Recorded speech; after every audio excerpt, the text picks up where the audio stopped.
이 집의 스테디셀러이자 메인은 역시 쌀 누룽지랍니다. 최소 2시간 이상 불린 거고요. 오래 불리네요.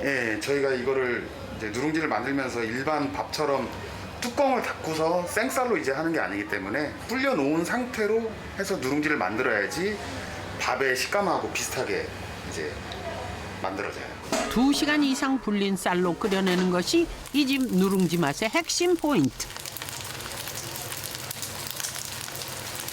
밥이 되는 과정에 이 소리가 나요. 밥이 타닥타닥 하는 소리가 들려요.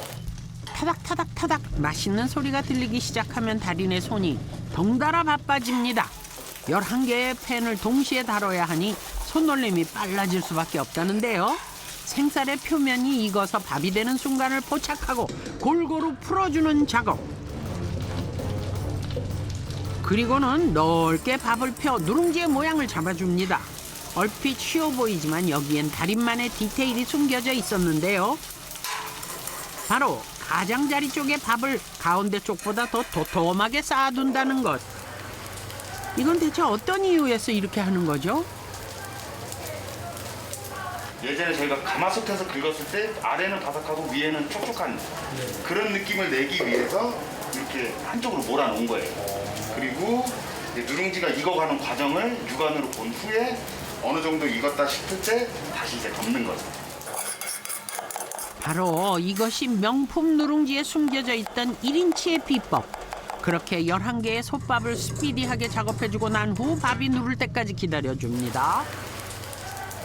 어느 정도 시간이 흐르자 솥 가운데 쪽에 밥이 바짝 구워졌는데요. 이 타이밍을 놓치지 않는 것이 관건. 바로 이 과정에서 누룽지 식감이 좌우되기 때문이지요. 솥 가장자리에 도톰하게 쌓아뒀던 밥을 긁어내 빠르게 펴주는 달인.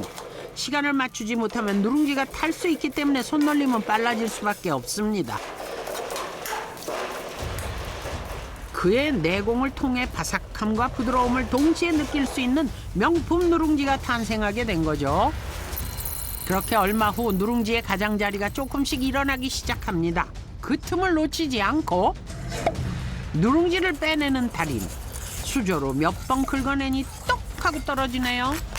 누룽지 떼시는 게 핵심 기술인데요, 보니까? 네, 그것도 하나의 기술이라는 기술이죠. 누룽지가 익으면은 이 누룽지 벽면에 약간의 틈이 보여요. 그 틈을 이용해서 살살살살 애기 다루듯이 이렇게 틈을 살살 내놓으신 다음에 그 틈이 벌어졌을 그 공간을 스냅으로 손목 스냅으로 이렇게 가볍게 돌려주면은 순간적으로 일어나요. 그때 이제 똥 하고 떨어지는 거죠. 이 순간을 위해 밥을 펼 때 가장자리를 얇게 눌러주는 것이 비법. 그렇게 하면 어느 시점에서 틈이 생기고 누룽지 테두리를 따라 원을 그리듯 떼주면 바닥까지 한 번에 떨어진다는 사실. 놀라운 건 11개의 솥을 똑같이 작업해준다는 건데요.